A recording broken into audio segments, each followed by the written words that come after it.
términos del proceso que está ocurriendo con la digestión. La palabra viene del verbo que se llama digerir, palabra que da lugar a esta palabra de digestión. Y la palabra como digerere, en términos de su definición, significa repartir.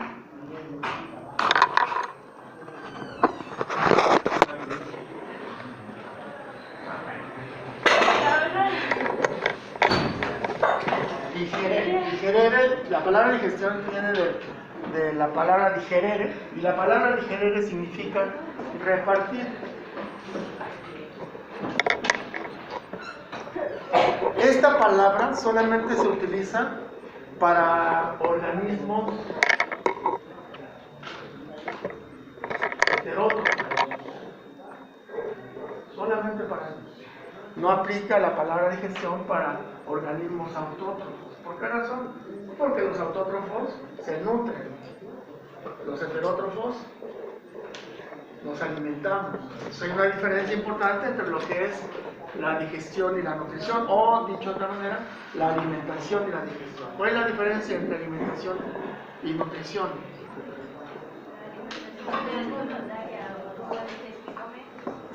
Y la nutrición como tal es absorbar todo el tiempo. Bueno, no es que sea voluntaria, es necesaria, pero no, esa no es la definición. ¿Cuál será la definición? ¿Cuál será la diferencia? Una es consumir como tal alimentos y otra es cómo usar los componentes. Va por ahí el asunto. ¿Qué es un alimento? Todo lo que quieras tú. No, pero mejor definido. ¿Qué es un alimento? Una serie de nutrientes. Una serie de nutrientes. No, los alimentos contienen nutrientes. Entonces, un alimento, ¿qué será?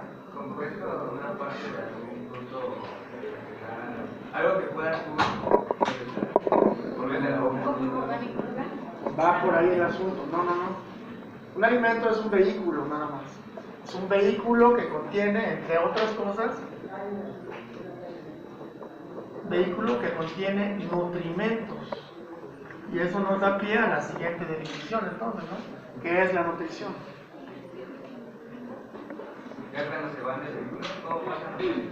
Va por ahí la idea, claro, sí. ¿Qué es un nutrimento entonces? Perdón, ¿qué es la nutrición, perdón? Sí, nutrición primero. Y después pasamos a la parte esa de nutrimento, ¿no? Que sería como... Es la capacidad de absorber los nutrimentos. Exactamente. La nutrición, es que absorbe nutrimentos. Entonces, en el caso de la alimentación, son, digamos, compuestos que contienen una gran cantidad de elementos, entre ellos los nutrimentos. Y la nutrición es la incorporación solamente de los nutrimentos.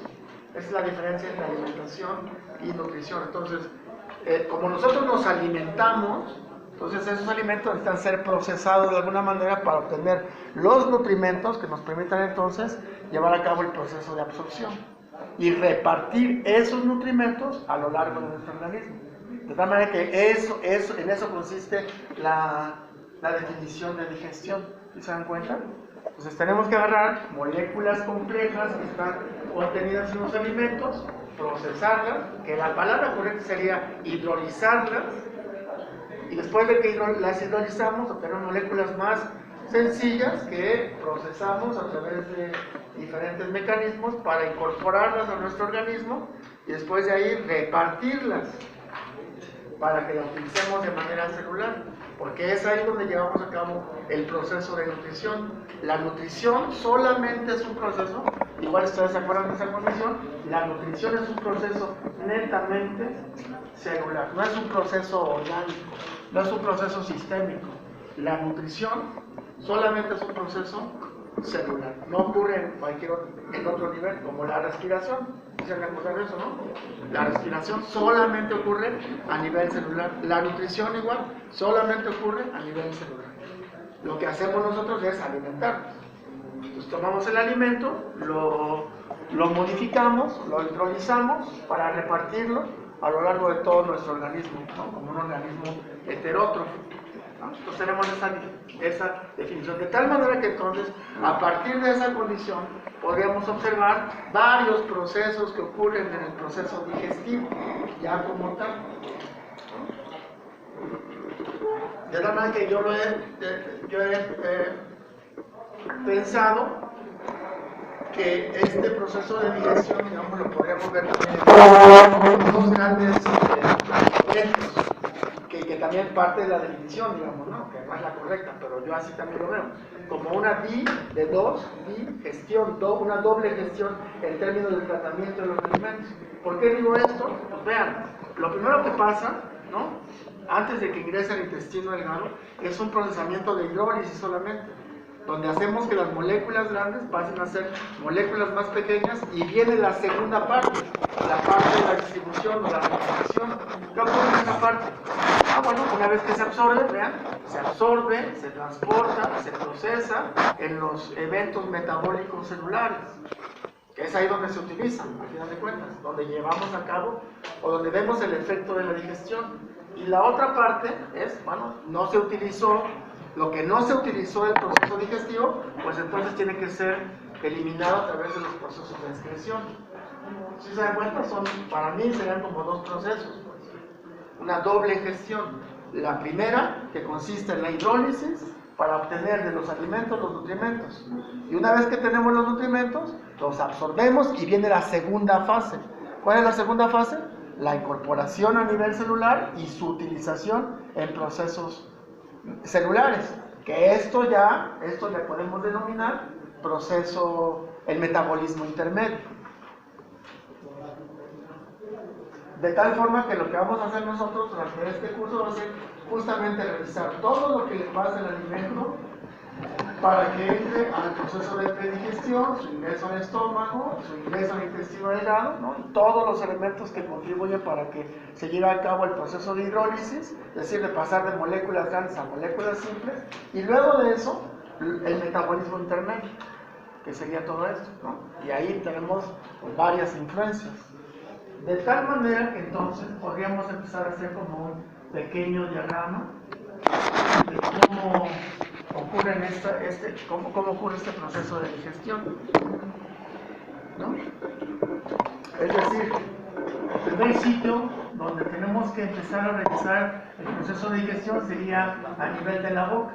Yo tengo aquí, ya saben, soy muy malo para dibujar, hagan de cuenta que esa es una boca, y entonces lo primero que tiene que ocurrir es el ingreso del alimento a esta zona, ¿no?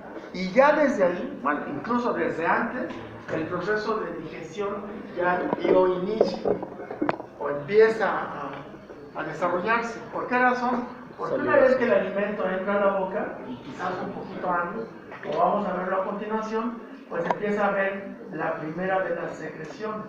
¿Cuál es? La secreción salival, que tiene toda una serie de componentes que contribuyen a que el alimento pueda ser procesado, ¿no? Es lo que denominaríamos como proceso de predigestión.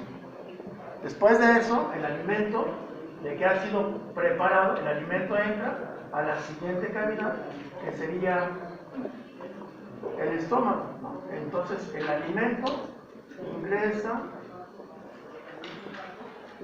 al estómago. Y una vez que ingresa al estómago, pues entonces también se desarrollan toda una serie de respuestas bioquímico-fisiológicas, porque no vamos a separar la parte bioquímica de la fisiológica, que implica entonces que el alimento tenga que ser, digamos, sometido a el efecto de varias condiciones. Entre ellas, una de las más importantes sería la secreción gástrica. Por cierto, aquí dentro del proceso de predigestión hay un evento mecánico que es la masticación, que también contribuye a llevar a cabo este proceso de digestión, a la fragmentación del alimento. Acá, en el caso del estómago, además de la secreción gástrica, también hay eventos mecánicos que se dan a través de los movimientos peristálticos, que también, digamos, es una forma que permite el procesamiento de los alimentos. Entonces aquí la secreción gástrica, ¿no?, permite que se dé el desarrollo del proceso, pero ya cuando están aquí también empiezan a ocurrir otra serie de secreciones que permiten también el desarrollo de los alimentos, y es aquí donde empieza a haber una secreción hormonal. Empiezan a secretarse hormonas. Estas hormonas, como provienen de la zona entérica, entonces sería la secreción de hormonas entéricas. Dentro de ellas, la primera que se empieza a secretar en esta posición y que influye en el proceso digestivo va a ser la gastrina. Entonces ahí tenemos que revisar las características de la secreción gástrica, ¿no?, las características de las hormonas entéricas y su papel funcional dentro de todo este proceso digestivo, ¿no? ¿Para qué? Pues para que las moléculas que van en forma de alimento ahora se transformen en una solución que se llama ahora, que se denomina kilo. No se denomina kilo, se denomina kilo. Y una vez que tenemos el kilo, pues continúa su viaje a través del tracto digestivo. ¿A dónde entra? Vamos a poner aquí de este lado. Entraría al intestino delgado. Es la última etapa de nuestro viaje de alimento, ¿no? De tal manera que cuando entra al intestino delgado se da una serie de respuestas hormonales, en principio, hormonales, que están mediadas por la colecitoquinina y principalmente, y la secretina, ¿no?, son el segundo grupo de hormonas entéricas que tienen que ver con el proceso digestivo. ¿Para qué? Pues porque acá en el intestino delgado van a coincidir tres secreciones importantes. Uno, la secreción pancreática. Dos, la secreción biliar. Y tres, la secreción intestinal, para que continúe el proceso digestivo. Y en esta zona, particularmente en esa zona, pues la secreción, más que de otro tipo, la secreción va a ser principalmente tipo enzimático, para que una vez que las moléculas que eran grandes, ¿no?, se fueron fragmentando, se fueron mineralizando, queden ya como moléculas más simples, vamos a poner aquí, moléculas más simples, pues entonces estas moléculas pasen a la segunda etapa. ¿Cuál es la segunda etapa que estamos desarrollando acá? La absorción, transporte y procesos metabólicos celulares. Entonces se da el proceso de absorción de estas moléculas, vamos a determinar cómo se lleva a cabo este proceso de absorción, y entonces entrarían a lo que denominamos como metabolismo intermedio. Pero como es un proceso metabólico, ¿no?, de todas las moléculas participan, pues van a generar una respuesta hormonal, o van a estar influidas por una respuesta hormonal. Entonces habrá que revisar cuáles son esas respuestas hormonales que participan acá. Entre ellas, pues vamos a revisar prácticamente dos, lo que sería el efecto de la insulina sobre estos procesos metabólicos y el efecto del glucagón sobre estos procesos metabólicos. Esas no son hormonas entéricas, esas son hormonas pancreáticas, ¿no?, sistémicas, que responden al proceso digestivo, pero más que nada a la incorporación de los nutrientes a nivel sistémico, allá en la parte plasmática. Entonces el viaje que vamos a hacer en estos días va a ser, pues, por todo esto, ¿no? Pues vamos a empezar con la secreción salival. El día de hoy vamos a ver cómo está constituida, cuáles son sus funciones, etcétera, etcétera, etcétera. Y después de ahí nos iríamos con la secreción gástrica, las hormonas entéricas, ¿no?, todo lo que ocurre en términos de la respuesta cuando el alimento entra a la parte del estómago, a la cavidad gástrica. Esto probablemente lo empecemos a desarrollar el lunes, para que lo vayan considerando. Y empezamos a revisar también la secreción pancreática y la secreción biliar. En ese orden, vamos a ir, ¿no? Y ya para el último día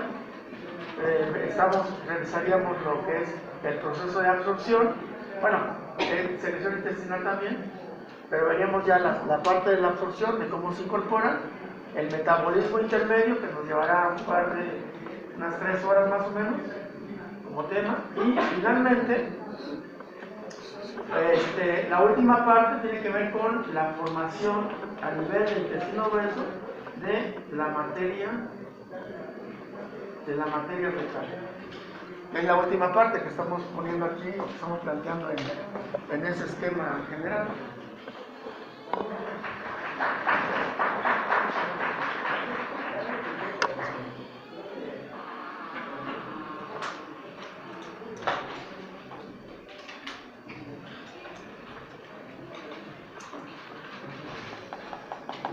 ¿No lo hemos visto compartir? ¿Sale? Entonces, ¿sí vieron por dónde vamos a andar en estos días? ¿Tienen alguna pregunta hasta aquí? ¿Dudas? ¿No? Vamos a revisar prácticamente todo lo que le ocurre al alimento cuando entra al tracto digestivo, pasa por el estómago, llega al intestino delgado, y una vez que llega aquí, cómo se absorbe, cómo se utiliza el metabolismo intermedio, con 2 condiciones, por supuesto, son hormonales, y terminaremos con la formación, o el papel más bien, metabólico del intestino grueso, porque a pesar de que aquí digo solamente que es la formación, no es lo único que sucede en el intestino grueso, hay muchas otras cosas que incluso regulan procesos metabólicos celulares en la parte sistémica, que será importante empezar a revisar y a considerar. ¿Sale? ¿Alguna pregunta hasta acá? ¿No? Muy bien. Vamos entonces a entrar ya a ver qué sucede.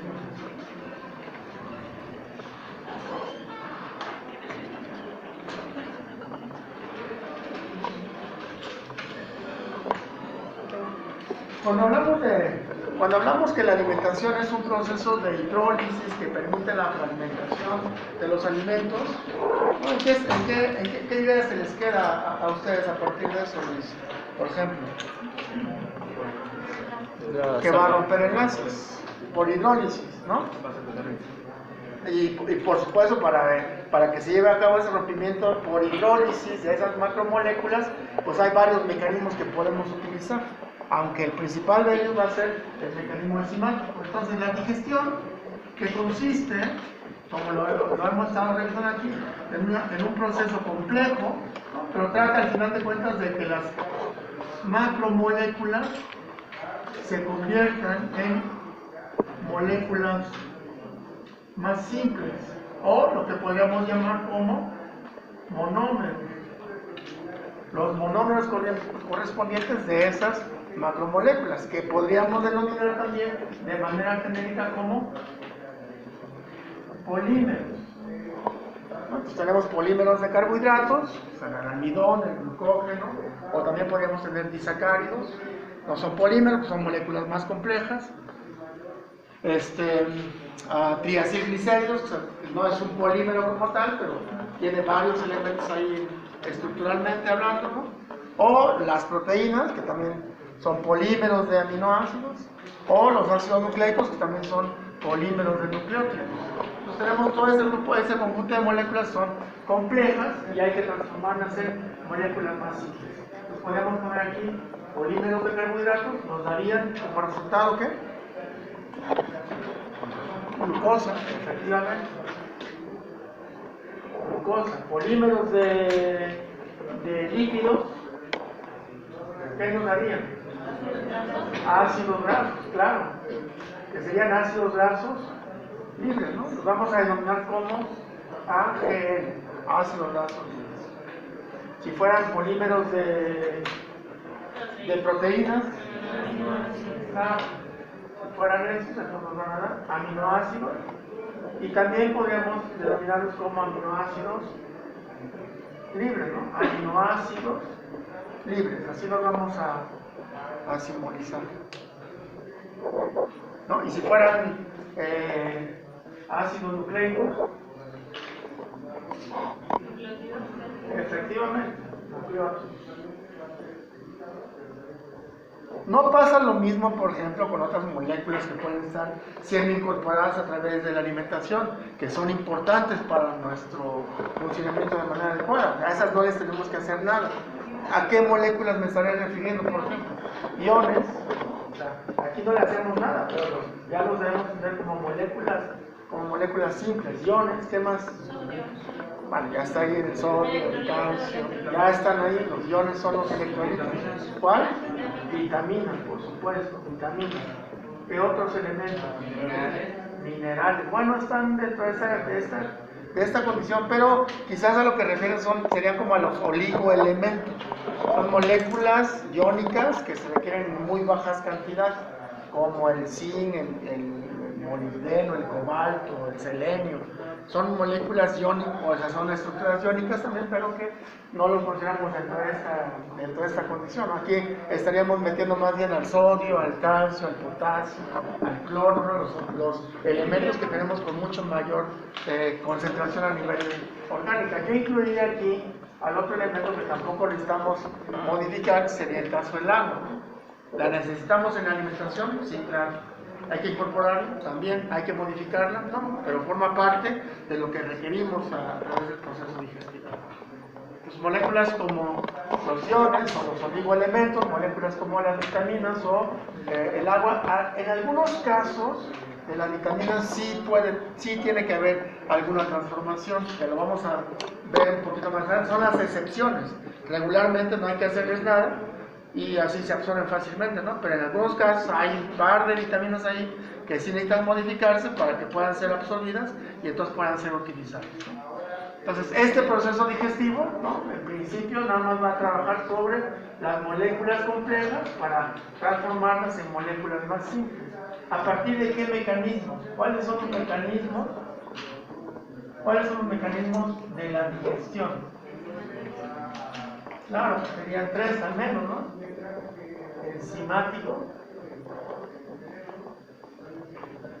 Enzimático, ¿cuál otro? ¿Qué otro proceso? ¿Cuál?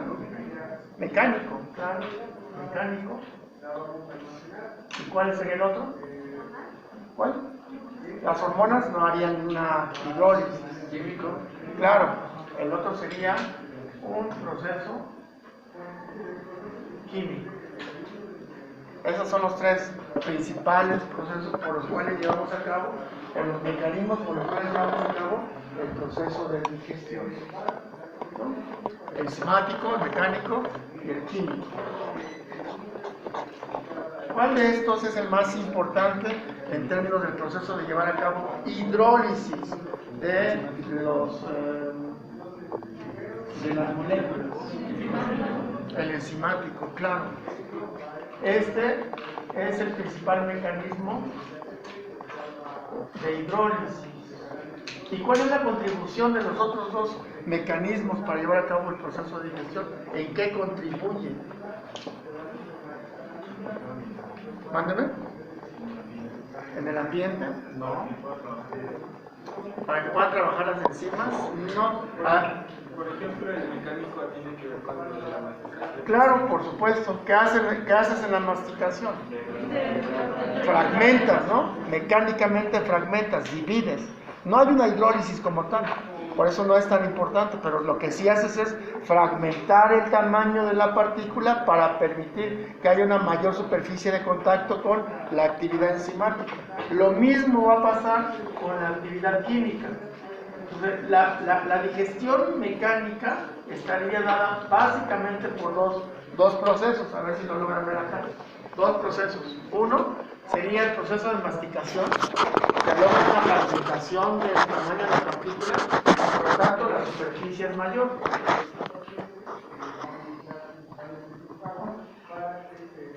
No hay una hidrólisis como tal, ¿no? Por eso a veces es un poco confuso hablar de la digestión en términos de solamente la hidrólisis. Y también no podemos decir que es una fragmentación o una degradación, porque se ven involucrados varios procesos. La masticación es una cuestión meramente mecánica de generar fragmentos más pequeños del alimento. ¿Para qué? Para que el proceso más importante, que es el enzimático, lleve a cabo ese. El otro mecanismo sería el caso de los movimientos peristálticos. La peristalsis también contribuye. Es como si fuera una licuadora, más o menos también. Y hay movimientos poderosos de esa naturaleza que logran fragmentar los alimentos, pero no los hidrolizan. Difícilmente pueden causar una hidrólisis de los alimentos. ¿Por qué razón? Porque el enlace que une a los polímeros es un enlace covalente muy fuerte. Requiere una gran cantidad de energía que no se logra a partir de esas condiciones. Excepcionalmente, el otro mecanismo, que sería el mecanismo químico, pudiera, bajo ciertas condiciones, con acidez extrema, poder llevar a cabo procesos de hidrólisis, pero no es tan sencillo. Aún así, lo que hace el mecanismo químico es solamente desnaturalizar las estructuras que en donde está el alimento. Modifica el pH, y al modificar el pH, modifica la distribución de las estructuras químicas. Lo desnaturaliza nada más, de alguna manera. Entonces, pero a ver, digamos que si el pH es demasiado alto, pudiera bajo ciertas condiciones hidrolizar, pero eso no es tan posible. ¿Quién lleva a cabo este proceso? Pues este proceso solamente se lleva en el estómago, en donde tenemos la capacidad de producir ácido clorhídrico con una concentración sumamente elevada, que si la tocaran ustedes, prácticamente les quemaría la mano. Tiene una concentración 1 molar. La concentración de ácidos es muy elevada. Entonces, nada más para que vean, ¿no? esa condición. Y es el único sitio que es capaz de resistir esta condición. Claro, hay toda una serie de condiciones en la pared estomacal que permiten el desarrollo de esta acidez, ¿no? Que vamos a revisar con calma más adelante. Listo, entonces, el mecanismo enzimático se convierte en el más importante de los mecanismos para la degradación de las macromoléculas. ¿Por qué razón?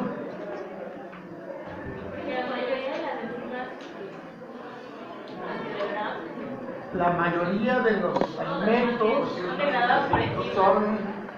llevan a cabo procesos de hidrólisis para poder romperse, pero ¿por qué? ¿Por qué las enzimas? ¿Por qué no dejamos que el alimento, es decir, si yo dejara el alimento en el estómago sin enzimas, ¿podría degradar esos alimentos? Sí lo podría degradar. Pero ¿qué pasaría con el tiempo? Llevaría muchísimo más tiempo para que lo pudiera lograr. La hidrólisis como tal. ¿Qué hacen las enzimas? Catalizadores biológicos. ¿Qué hacen para hacer? ¿Qué es lo que hacen para ser catalizadores? Disminuyen la energía.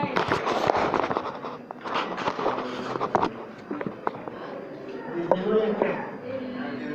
La energía, ¿qué es energía, verdad? ¿De qué? ¿Qué hacen las enzimas? Aceleran procesos. Mándeme. Propician la reacción, sí, propician la reacción química, claro, sí, pero ¿qué hacen? Para que logren eso. Era la grafiquita que disminuye el tiempo. A ver. Ilústranos. Era una gráfica así, y así venía algo así, y disminuía este tiempo, pero no me acuerdo cómo se llama. No, lo disminuyó a... No digo que podían disminuir o acelerar, de encima depender, ¿no? Sí, claro, que son catalizadores. Los catalizadores aceleran. Lo que hacen las enzimas en general es acelerar. Energía de activación se llama. Disminuye la energía de activación. ¿Qué es la energía de activación? Lo necesario, la energía necesaria para que la reacción pueda ocurrir. De tal manera que entonces yo tengo dos moléculas, una A más B, ¿no? Que necesitan reaccionar, que deben llevar a cabo una reacción. Entonces, para que lleven a cabo esa reacción, ¿no? Necesitan una energía de activación que incrementa la energía que pueden presentar de manera individual cada una de estas moléculas. Es una energía de choque molecular, acuérdense. Entonces, la enzima lo que hace es Bueno, esta energía y luego continúa la reacción para obtener los productos resultantes que serían C más D, ¿no? Esa sería sin la participación de una enzima. Y cuando ya tenemos una enzima participando, entonces tenemos aquí los mismos productos que van a reaccionar y tiene una energía de activación diferente. ¿Modificó la velocidad de la reacción? No, modifica la energía que se requiere para que la reacción pueda ocurrir. De tal manera que entonces, a partir de esta condición, las enzimas que disminuyen toda esta energía que se requiere para que las moléculas reaccionen, pues entonces se convierten en el principal instrumento para llevar a cabo el proceso de hidrólisis. Y además les decía yo también la otra razón, es que el enlace que une a los polímeros es un enlace de tipo covalente. Entonces es un enlace covalente, ¿no? Y entonces este enlace covalente es muy fuerte, tiene mucha fuerza entre las moléculas, genera una ecuación importante que solamente a través de un proceso de hidrólisis se puede llevar más fácilmente. ¿Se puede llevar de manera natural? Sí, se puede llevar de manera natural, pero tardaría mucho tiempo en que esto pueda ocurrir, ¿no? Entonces lo que hacen las enzimas es disminuir la energía de activación de tal forma que permita que el proceso digestivo sea mucho más rápido, ¿no? Por supuesto. Muy bien, entonces las enzimas se convierten en ese elemento que requerimos para que lleve a cabo el proceso oxidativo de hidrólisis, ¿no? Que nos permite llevar a cabo la primera etapa de la digestión, la etapa de generar de los polímeros los monómeros correspondientes, ¿sale? Muy bien, ¿dónde es el sitio en donde las enzimas van a tener su mayor importancia en el proceso digestivo? Porque va a haber tres sitios en donde van a actuar: en la boca, en el estómago y el intestino delgado. Y el intestino delgado, además, tiene tres segmentos: el duodeno, el yeyuno y el hígado. ¿Dónde creen ustedes que va a tener? En el duodeno, porque ahí descarga la mayoría de las enzimas, ¿no? Para llevar a cabo este proceso. Entonces, ahí es donde nos vamos a centrar, donde vamos a centrar la atención en términos de la actividad enzimática, ¿no? Pero no quiere decir que sea el sitio en donde empieza a llevarse a cabo este proceso. ¿Vale? Muy bien. De tal manera que entonces uno de los primeros sitios en donde ocurre este proceso digestivo pues va a ser en la boca. Y en la boca, para llevar a cabo el proceso digestivo, lo primero que tiene que ocurrir es llevar a cabo una secreción sanguínea. Primerito que tiene que ocurrir. Platíquenme ustedes, porque ya lo vieron, estoy casi seguro.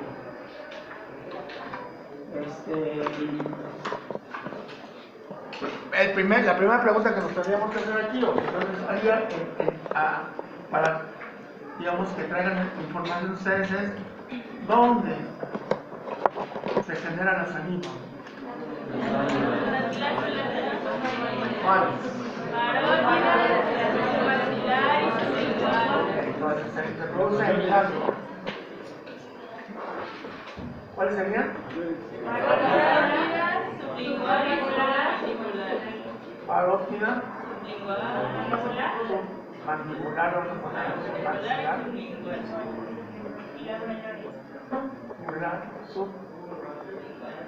sublingual. ¿Y cuál otra? Las menores, o también llamadas bucales, ¿no? ¿Cuál de todas estas es la más grande? ¿Cuáles siguen? ¿No? ¿Cuáles son las más abundantes? ¿Cuáles? Las bucales. Esas son las más pequeñas, son las más abundantes.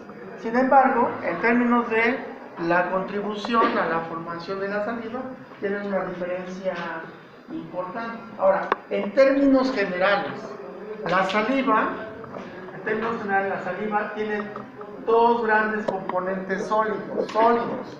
Ahorita vamos a hacer la definición ya de la saliva como tal, ¿no? Pero la saliva tiene dos grandes componentes importantes, sólidos. a reserva de que veamos que hay muchos elementos más, por supuesto. Tiene un componente seroso y tiene un componente mucoso. Uno, como para identificarlos, ¿no? En términos de parte de su composición, no es lo único, hay muchos más elementos que ahorita vamos a ir desarrollando. En el caso del componente seroso, ¿por qué tipo de moléculas estará constituido? ¿Por qué? Seroso, no, el componente es un sólido, los dos son sólidos. Este es un componente sólido. Ahorita vamos a ver, además, qué otros elementos sólidos, pero del componente sólido, que es lo que nos permite un poco establecer las características de la secreción de las glándulas. Pues el componente seroso viene de la parte cera, digamos, ¿no? Y la cera hace referencia a que es un componente de naturaleza proteica, ¿no? Ay, debería ser lipídico, ¿no? Pero no, se refiere al componente insoluble de esta parte. Y lo insoluble van a ser las proteínas. Y el otro componente sería el componente mucoso. Este componente va a estar formado principalmente por componentes de glucoproteína. De esta glucoproteína, la más importante de todas ellas va a ser la denominada mucina, por eso se le llama componente mucoso, por el nombre de la mucina, o la glucoproteína que se llama de esa manera, ¿no? Entonces digamos que en términos de el tipo de secreción que tienen, el tipo de componente salival que tienen las glándulas, se hace una clasificación de estas. Depende de cuál sea el principal componente, va a ser el tipo de secreción salival en términos generales que se le da a esta condición, a esta saliva. De tal manera que, por ejemplo, qué tipo de, a lo mejor ya lo saben, qué tipo de secreción en términos de su componente tiene la secreción parótida. Serosa. ¿Qué significa eso? Que va a tener una gran cantidad de proteína. Y van a ver la importancia de esta condición como para que lo vayan identificando un poquito más adelante, por supuesto, pero no lo pierdan de vista. Luego, las submaxilares, una mixta, pero tiene predominio por... Sería cero mucosa. Es mixta, sí, efectivamente, pero es cero mucosa. Y las sublinguales también es mixta, pero es mucocerosa. Eso tiene mucho que ver en términos de la composición de la saliva, porque ahorita vamos a dar algunos otros datos que nos van a permitir entender esta condición. Y por último, estarían las bucales. ¿Qué tipo de secreción tienen? Mucosa. Principalmente. ¿Qué significa eso? Que entonces van a tener, dependiendo del estímulo, ¿no?, un comportamiento en términos de la secreción, si es mucosa o mucocerosa. Ahora, vean, con respecto a la participación de estas, ya me dijeron que la parótida es la glándula más grande que tenemos, ¿no? Y luego la submandibular o la maxilar, y luego la sublingual, y por último las bucales. Pero, ¿cuál de estas glándulas contribuye a la producción de saliva en mayor medida? ¿Producen la misma cantidad? No, producen de manera diferencial. ¿Cuál nos genera más? La mandibular. ¿Cuánto más o menos? Un aproximado, ¿no? Más o menos andará por el 65%. Va a poner aquí contribución. Pero ahorita vamos a ver. 65%. ¿Y la parótida, que es la más grande? Más o menos 20%. Esta contribuye con un 10% y esta más o menos como un 5%. La contribución, pero aquí viene un detalle, que la producción de saliva tiene variaciones con respecto a la producción se produce de manera diferente. Y la producción, ¿cómo será la producción de saliva? Como para irnos adentrando a esta condición. ¿Se produce saliva en la misma cantidad todo el tiempo a lo largo del día? No, se produce de manera diferencial, efectivamente. De tal manera que podríamos decir que la producción puede pasar por un proceso activo y un proceso pasivo. Como cuando no comemos, por ejemplo, estamos en un proceso pasivo, donde tenemos una producción constante de saliva, ¿no? ¿Cuál sería la producción de saliva durante un proceso pasivo? Más o menos debe tener una variación entre 1 y 1.5 mililitros por minuto. Y la estamos tragando constantemente todo el tiempo. La cantidad de saliva que tenemos de manera constante en la saliva no rebasa esa cantidad. De hecho, ya tener una cantidad superior a los 2 mililitros, lo normal es tragarse la deglutes de manera automática, tener una presión sobre la garganta que permite la deglución. Nada. Pero en un proceso activo, ¿hasta cuánto podemos tener de saliva más o menos? Se incrementa, dice el texto, yo lo creo muy difícil, pero dice el texto que lo puede incrementar hasta 10 veces el valor basal. Es que producimos mucha saliva, ¿no? Entonces el proceso activo, digamos en general dice que lo incrementas hasta 10 veces. Sin embargo, la mayoría de los textos coincide en que, revisando varios textos por supuesto, coincide en que la cantidad que puedes generar en un proceso activo debe de ir más o menos entre 3.5 y 6 mililitros por minuto en un proceso activo. Y eso, entre otras cosas, genera diferencias en lo que sería una saliva durante un proceso activo o durante un proceso activo, que está dado a su vez por el origen de la saliva. ¿Quién contribuye a la formación de la saliva? Porque cambian los roles de las glándulas. Ya no es lo mismo tener un proceso activo que un proceso pasivo. Claro que esta contribución sería durante un proceso pasivo, pero durante un proceso activo las cifras se modifican. ¿Quién cree que ahora toma un papel central en términos de la producción de saliva? La parótida.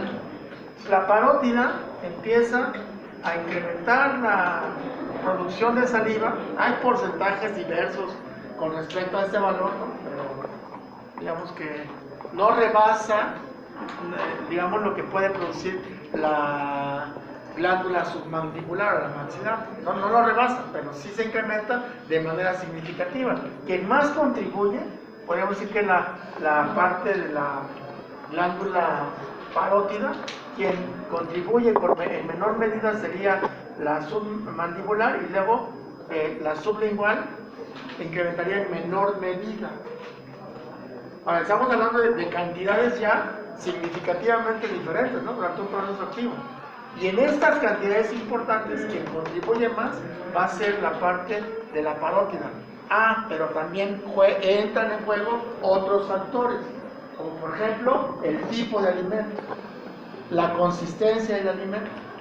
O sea, esta combinación de elementos hacen que puedas generar más saliva o hacen que generes menos saliva. Y entonces también depende de qué necesitas en la saliva. Si necesitas proteína o necesitas solamente mucina, ¿no? No es como para que se den una idea. Por ejemplo, vamos a hacer un ejercicio a ver si funciona.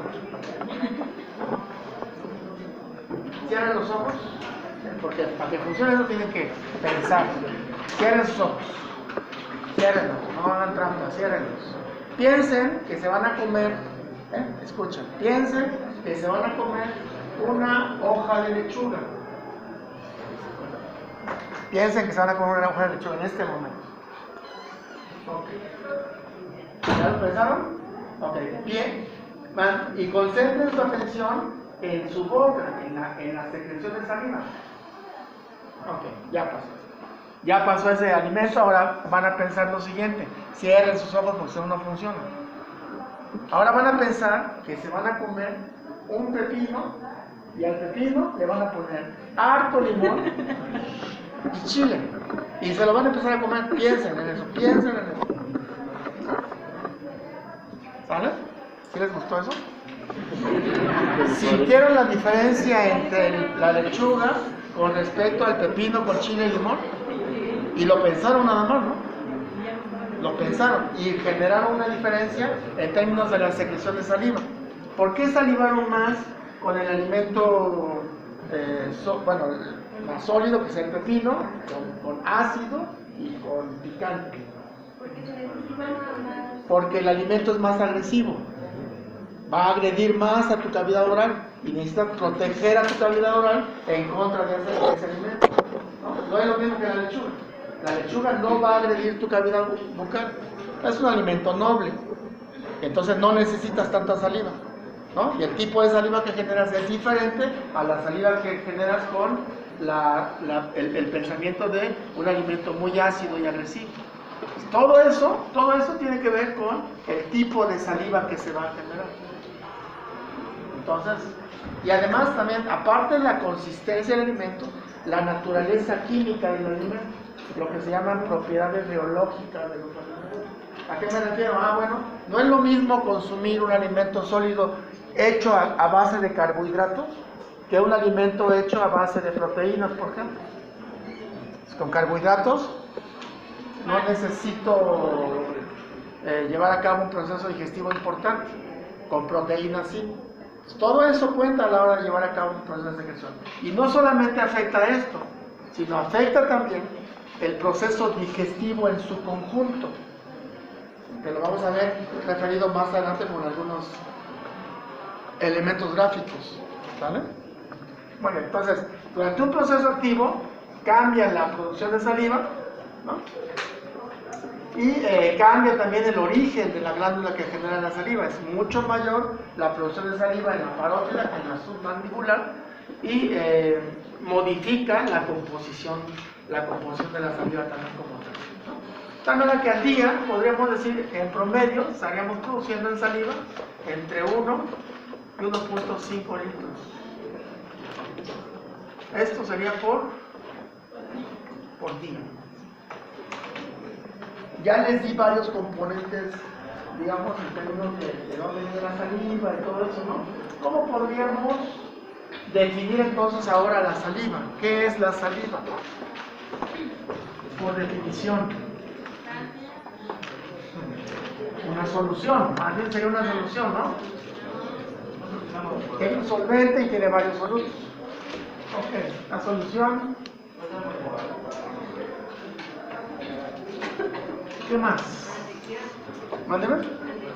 No tendríamos que hablar de las funciones, sino de la composición, de la consistencia, de la naturaleza de la saliva como tal. Para que cuando yo les diga en el examen, a ver, es una solución con tal característica, entonces estoy diciendo, esta es la saliva. Porque vemos que hay varios tipos de secreciones, ¿no? Está la secreción gástrica, que tiene sus propias características, está la secreción biliar con sus propias características, y está la secreción intestinal con otra serie de características. ¿Cómo le hago para diferenciarla?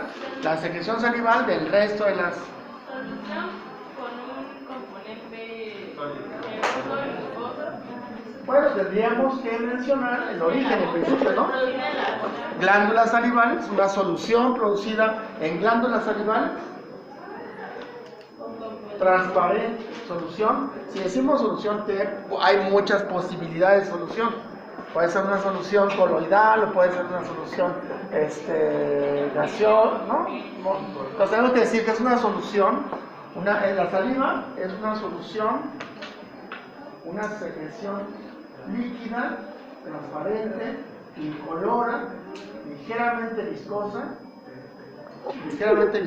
que proviene de diferentes glándulas salivales.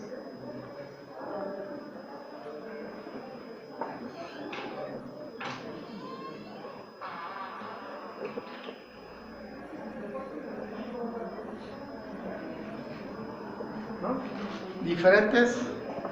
Con diferentes componentes. De tal manera que ya cuando hablemos, entonces empecemos a hablar de la composición de la saliva, pues ya tendríamos que hacer referencia a qué elementos constituyen la saliva. Si estamos diciendo que es una solución, una secreción líquida, ¿no? Es casi lo mismo. Entonces, ¿cuál sería el principal componente? Agua. Listo. El principal componente de esta solución va a ser el agua. Y luego tendríamos que considerar, pues, aparte del agua serían los sólidos, como cualquier solución, ¿no? La solución tiene un solvente y tiene un soluto. En el caso de esta solución, el principal componente va a ser el agua y los sólidos es el centro. ¿A qué tipo de sólidos nos estaremos refiriendo dentro de esta solución?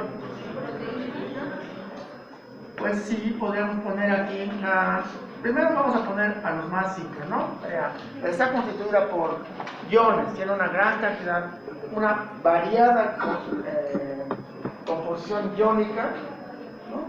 Lo podemos llamar así de esa manera, tiene una variada composición en enzimas,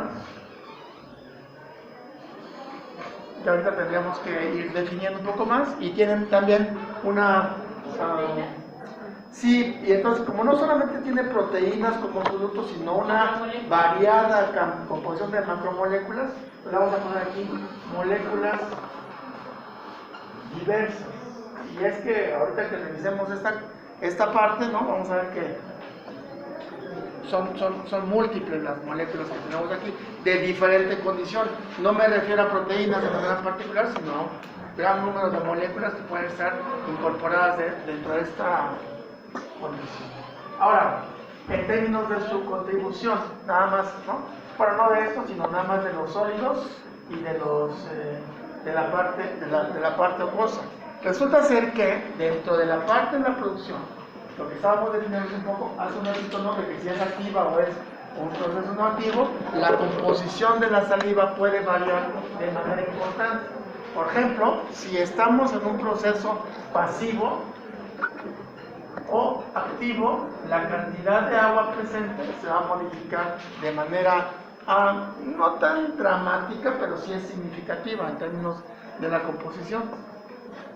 En un proceso pasivo, la cantidad de agua presente más o menos es el 99.5%. ¿Y la cantidad de sólidos? 0.5%. Ahorita vemos el otro valor que nos hace referencia a esta condición.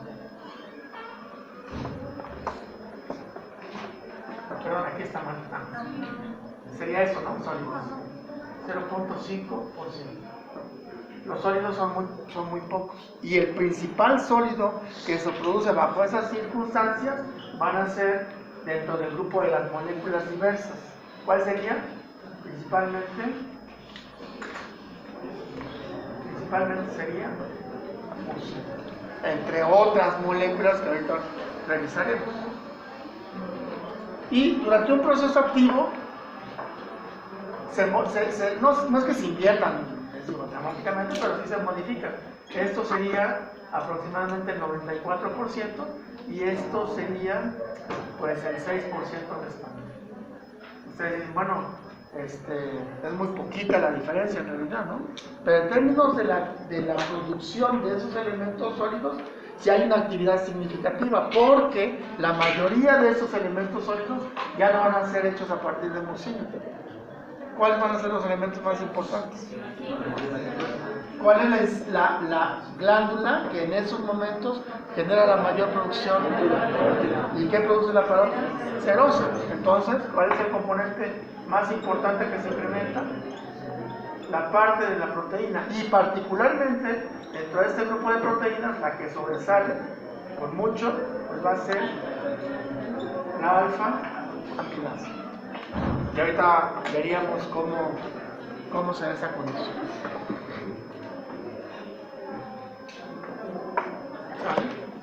Ahora, un poco desdoblando esta condición, ¿no?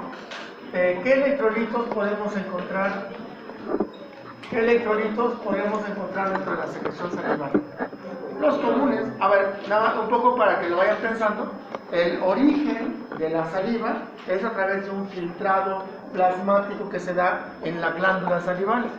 ¿Cómo está constituida la glándula salival? En cualquiera de sus 4 formas acá. Una glándula salival tendría una parte ductal y una parte acinar. Esas serían las células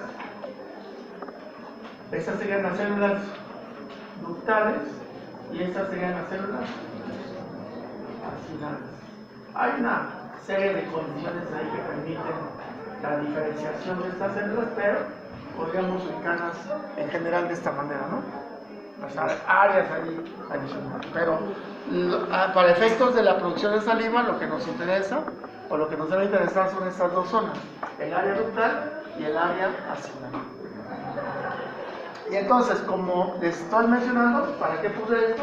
Porque les estoy diciendo que la formación de la saliva que tenemos aquí, o la saliva primaria,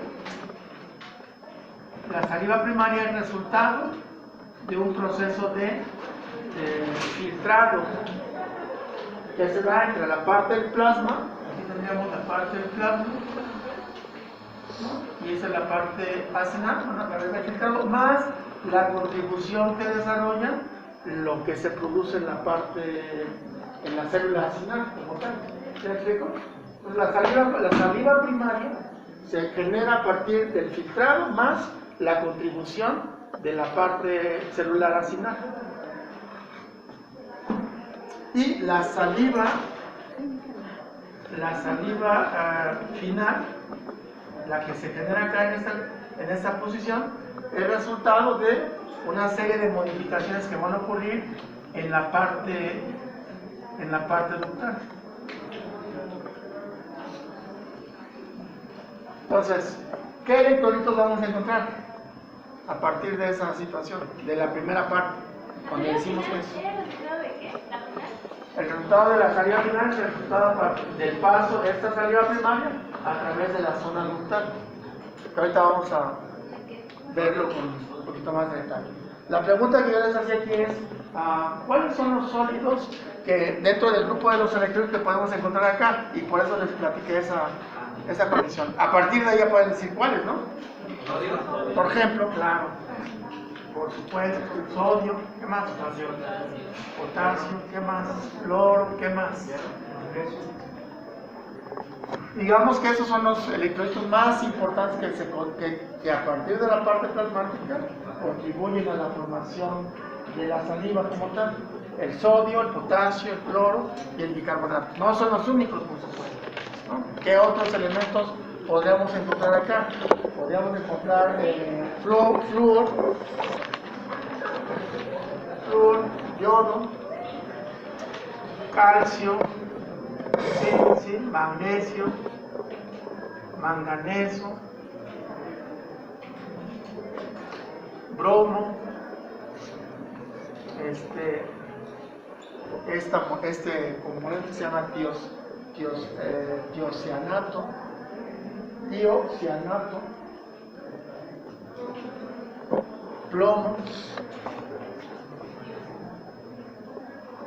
plomo también, hierro, ¿qué dije hierro?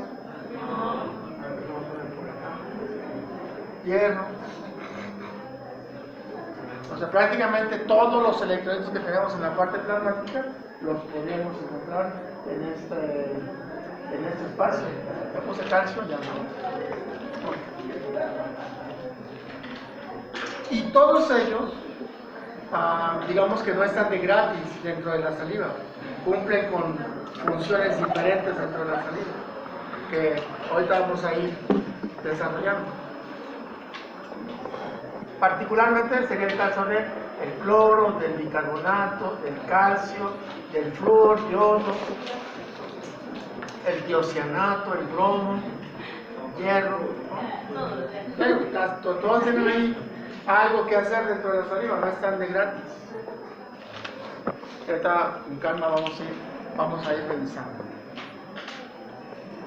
Ahora, yo me imagino que ustedes deben estar pensando que a partir de la presencia de este ion que tenemos acá, ¿no?, más la concentración de hidrogeniones, la saliva debe mantener un pH, ¿no? Muy bien. Entonces, la saliva, dentro de las características que tiene, pues es mantener un pH, digamos, dentro de ciertos valores. Que también, ¿creen ustedes que a partir de esto y de esta condición, o sea, de la secreción de electrolitos, más si es un proceso pasivo o activo, pueda modificar el pH? Sí, claro. Entonces, el pH no es un pH que se mantenga en un solo valor todo el tiempo. El pH es muy variable para la saliva. El pH en términos pasivos, en un proceso pasivo, el pH tiene un valor aproximadamente de 6.8 a 7.0. Es el pH que mantiene la saliva de manera, digamos, más o menos constante. Pero es posible que haya una disminución en la producción de saliva. Y cuando eso ocurre, el pH se modifica cuando disminuye la producción de saliva. Cuando está pasivo. Cuando está más que pasivo. Más que pasivo. O sea, la producción no es pasiva, sino es... En pasivo, digamos, el valor sería entre 6.8 y 7.0. Pero no está en pasivo, está en más que pasivo. Por ejemplo, ahorita vamos a ver. Sí, súper fácil. Entonces el pH puede bajar hasta un valor de 4, por ejemplo. Y cuando está activo, cuando está muy activo, en un proceso digestivo, el pH puede subir hasta un valor de 8.2. El pH se mueve mucho en muchas direcciones. Ahora, que también depende este pH o esta condición del tipo de alimento, por supuesto, y la tasa de secreción. ¿Cuál es el valor de la secreción de la saliva? Eso es con respecto a los electrolitos. Con respecto a el otro componente que sería la parte enzimática,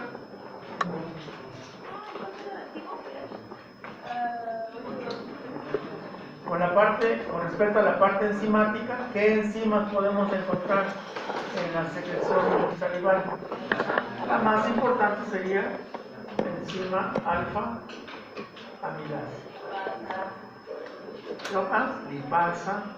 Le vamos a poner no apellido porque hay varios tipos de lipasa. Entonces en este caso sería salival. También tendríamos una enzima que es la anhidrasa carbónica, lisosima, ¿no? Tenemos a la lactoperoxidasa,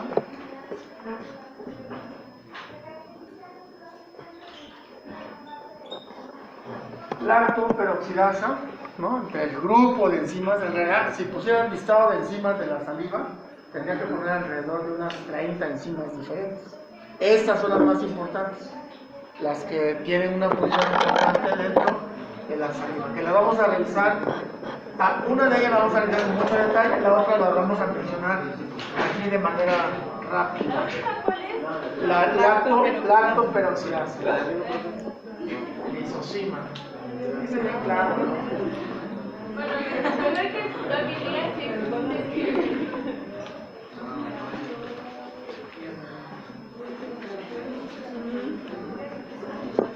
Voy a escribir estilo Elías, ¿no? No. Lactoperoxidasa.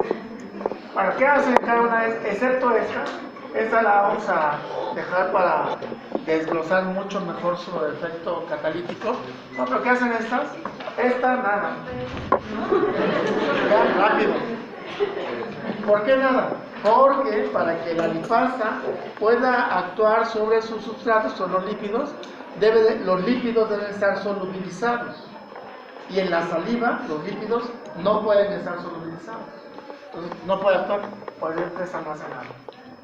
¿Qué hace la anhidrasa carbónica? ¿Se acuerdan? Lo acabamos de ver ahorita. ¿Cómo se modifica el pH? El pH se modifica de valores muy ácidos hasta valores alcalinos. Tiene un intervalo que va entonces desde 4 hasta 8.2. Está moviéndose constantemente el pH. Aunque en promedio el pH se mantiene en un valor de 6.8 Así es, ¿no? Por allá en el promedio. Y entonces, para mantenerse esta actividad o este valor de pH, necesitamos a la anidrasa carbónica. ¿Qué hace la anidrasa carbónica? Bueno, contribuye como sistema amortiguador, que sería el sistema amortiguador de los carbonatos, a formar los hidrogeniones más el bicarbonato, ¿no?, necesarios para tratar de mantener el pH. ¿Dónde está actuando de manera particular? Aquí.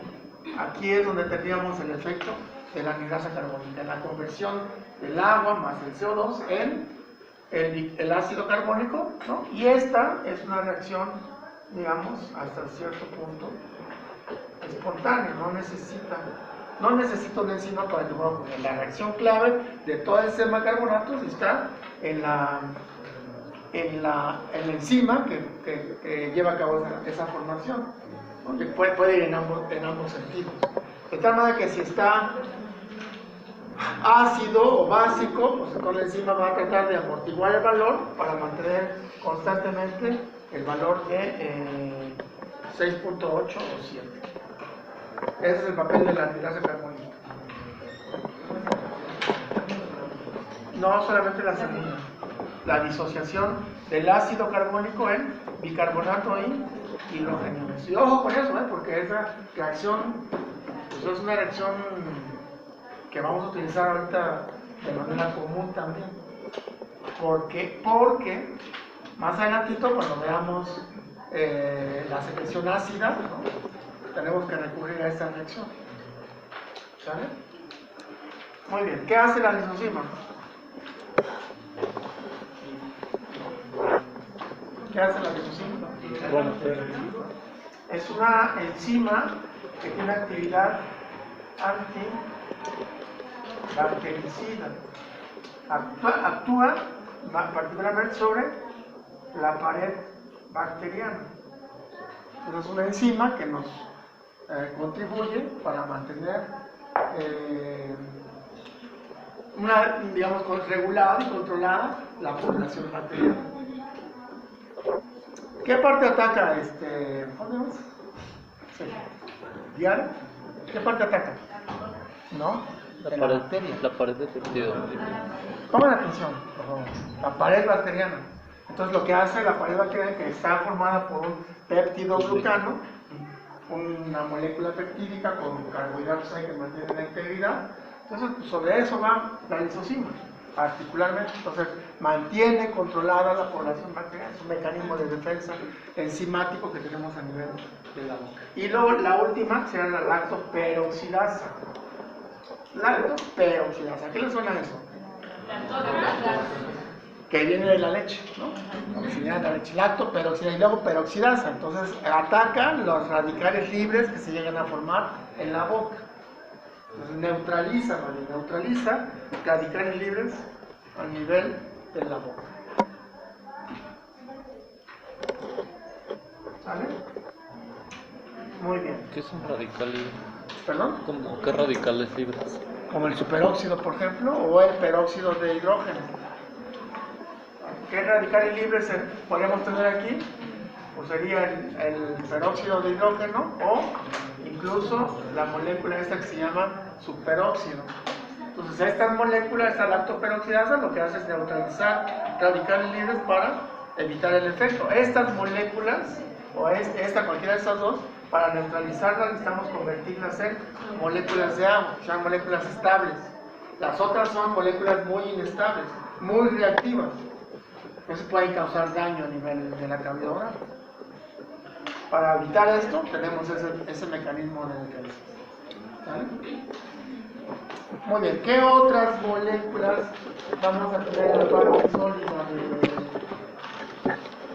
de las amígdalas?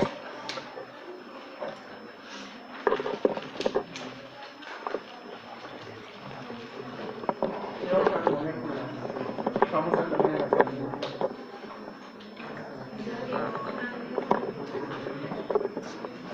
Claro, una de las que podríamos incorporar aquí de manera rápida serían las glucoproteínas.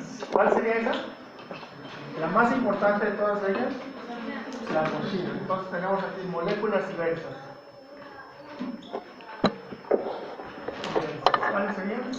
Uno, la mucina. La mucina es una glucoproteína. Y entonces esta es una condición muy importante a destacar. ¿Por qué razón? Porque la glucoproteína como tal, ¿no? Dice que tiene una proteína que está rodeada por carbohidratos, ¿no? Entonces tendríamos una proteína, que ya sabemos que es una serie de aminoácidos unidos, ¿no? Ahí, o el enlace peptídico, pero alrededor de esta proteína va a tener grupos de carbohidratos, por eso se llama glucoproteína. ¿Cuál es el papel de esta, o cuál será una de las propiedades que logra desarrollar esta proteína a partir de esa composición estructural? ¿Cuál creen ustedes que sea? ¿Qué creen que haga, pues, con esa condición?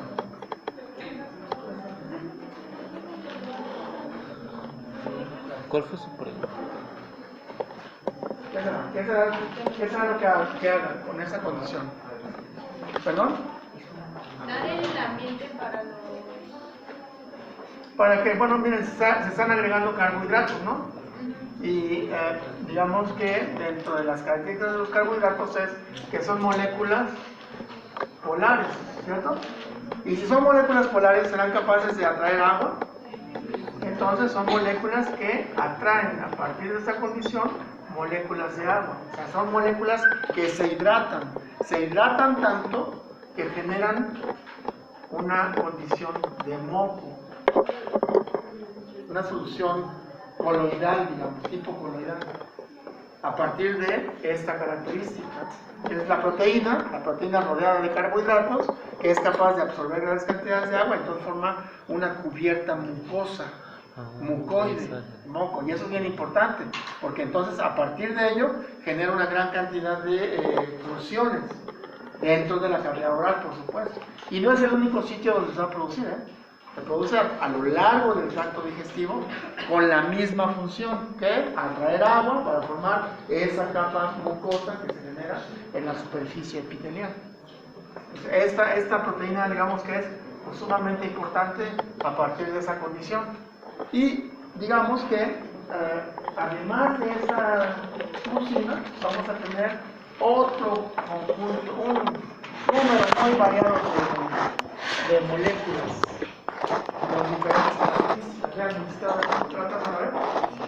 listado bastante grande de moléculas. Dentro de ellas hay un grupo de proteínas que se conocen como proteínas ricas en prolina. Es la proline rich proteins, ¿no? Tienen 30% de prolina y altamente glucosiladas, ¿no? Y eso entonces les brinda también una serie de características químicas que en términos de la respuesta fisiológica también desarrollan varias funciones de la cavidad oral, entre ellas, por ejemplo, como mecanismo de protección, de manera similar que lo hace la mucina. También participan en la formación del esmalte dental y junto con el calcio, que es uno de los elementos que tenemos presentes ahí, van a llevar a cabo el proceso de fijación de calcio en términos de la formación de la hidroxiapatita. Y también en los procesos de lubricación a nivel de la cavidad, junto con la mucina. Pues no son proteínas, digamos, que estén ahí también de gratis, porque también cumplen con funciones específicas dentro de esta condición. Ahora, incluso en el caso de estos mecanismos de protección, estas proteínas ricas en prolina tienen actividad antimicrobiana, protegen a la cavidad oral a partir de esta condición. También tenemos dentro de estas moléculas lactoferrina, transferrina y apoeritrina. Apoeritrina.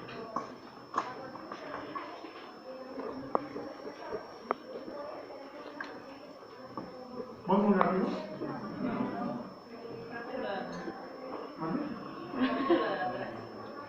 ¿Qué? Está muriendo.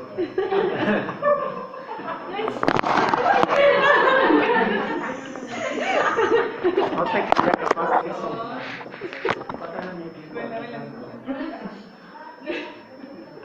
Tenemos y apoliprida. Estos cumplen un papel de protección en contra de la actividad bacteriana. ¿Por qué razón? ¿Se acuerdan que dijimos que entre los iones que se producían a nivel, o que estaban siendo secretados en la cavidad oral, estaba el hierro, ¿cierto? Pues este hierro es un elemento promotor del crecimiento bacteriano. Es decir, el hierro lo requieren las bacterias para crecer de manera importante. Y entonces lo que hace, ¿qué creen ustedes que hace la lactoferrina y la transferrina? Claro, por supuesto. Entonces compiten con este hierro, la lactoferrina, y incluso la transferrina, que incorpora este hierro, entonces disminuye el crecimiento bacteriano. Esto es un mecanismo de protección en contra del crecimiento bacteriano. También tenemos dentro de esta condición, ¿no? Tenemos albúmina en baja concentración, por supuesto, no es capaz de filtrarse de manera importante. Grupos sanguíneos, de tal manera que incluso se plantea que ahora la determinación de grupos sanguíneos para no estar extrayendo sangre se puede hacer a través de la boca, por ejemplo. Tienen años desarrollándolo, creo que tienen algunos problemas porque no se expresan de manera adecuada los grupos sanguíneos. E inmunoglobulinas, como ya dijimos que es un filtrado plasmático, también va a haber ahí inmunoglobulinas, sobre todo de las tipo A, lipoproteínas, sobre todo de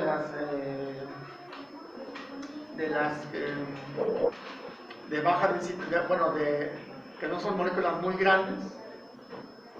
Alcohol, cuando consumen, o sea que podremos terminar el grado de alcohol que consumieron a partir de la presencia de esta molécula en saliva. Bueno, yo creo que ustedes todavía no están en esa edad, ¿verdad? Bueno, después les voy a decir por qué si es necesario de repente, o sea, como ocasionalmente, el alcohol, por supuesto. A ver, de una vez. Aminoácidos, que hay el fin de semana. El viernes, el cuerpo lo sabe, igual lo van a querer empezar desde hoy, ¿no? Aminoácidos también podemos encontrar. Vean, hay un elemento bastante interesante, vean. También tenemos en la saliva la presencia de morfina.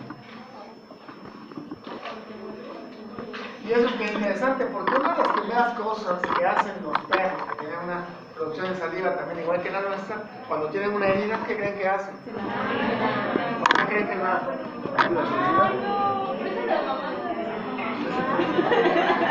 Bueno, eso tiene una situación, digamos, preocupante, porque luego cuando se viven con perros y dejan que los besen en todos lados, los besan en la boca, entonces pueden hacer adictos a la morfina.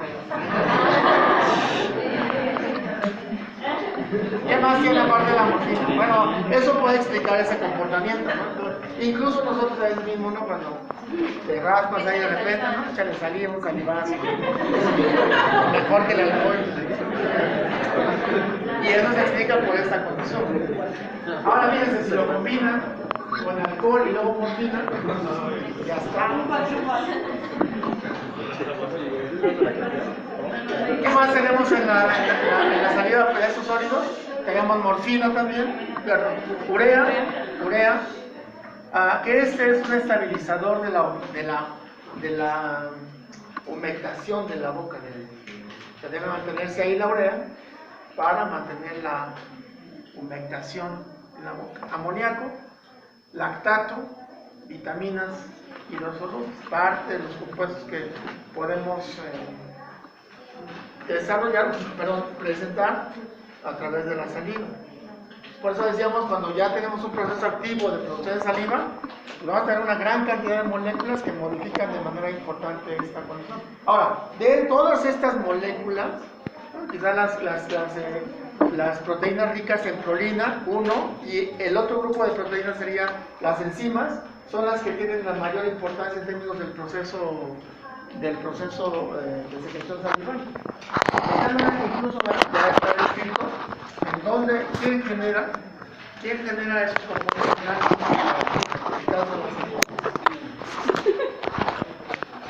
Yo les pregunto, ¿no? ¿Quién produce las proteínas ricas en prolina? Ya saben quién.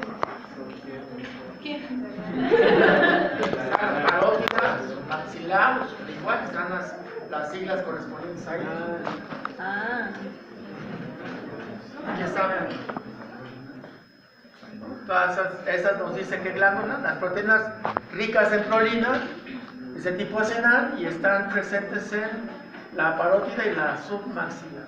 ¿Cuál es la función? Vean, formación del esmalte, fija el calcio, antimicrobial, de lubricación. También el caso de la mucina, como glucoproteína.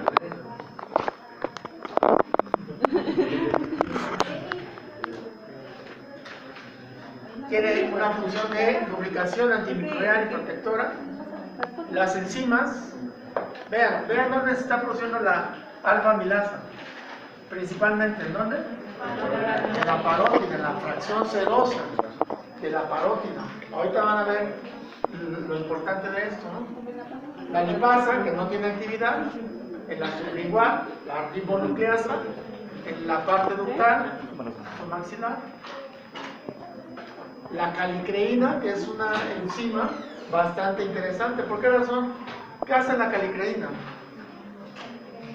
La calicreína es una enzima que va a modificar a otra proteína responsable de la vasodilatación durante el proceso de secreción activa. ¿Por qué necesitamos generar esa vasodilatación durante un proceso activo de secreción de saliva? Para que pase más sangre, más flujo sanguíneo, y entonces generas con la calicreína, se llama, si mal no recuerdo, se llama bradicinina. Entonces la calicreína activa la bradicinina genera mayor apertura del flujo sanguíneo, del capilar, entonces mayor flujo, mayor producción de saliva. Entonces esa calicreína es importante para favorecer esa condición. Ya es una respuesta fisiológica en términos de la producción de saliva. A veces tan fuerte es el estímulo por parte de la calicreína en términos de la vasodilatación, que cuando ustedes tienen un estímulo fuerte para saliva, la saliva sale en chispetitos. ¿Por qué ocurre eso? Aumentaron el flujo sanguíneo, mayor producción de saliva y mayor presión para generar la contracción, claro, de los músculos correspondientes para la producción de saliva.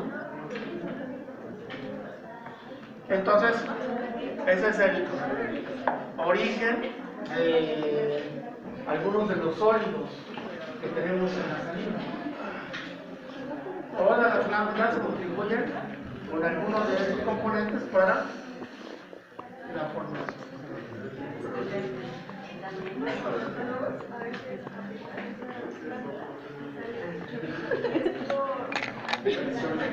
Ahí sería porque son mecánicos, no porque hay una calicreína.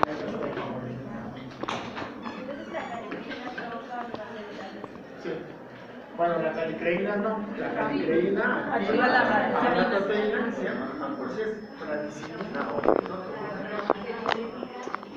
¿Cómo no la sana? No me acuerdo. Porque no es fisiología, es bioquímica. Entonces, eso pasa, ¿sabes? Muy bien. Ahora, la pregunta aquí que seguiría para mí sería, ¿y cómo se produce la saliva? ¿Cómo se produce la saliva? Ya sabemos que están todas estas glándulas que son las responsables de la producción de saliva, pero ¿cómo se produce de manera particular la saliva? ¿Alguien sabe?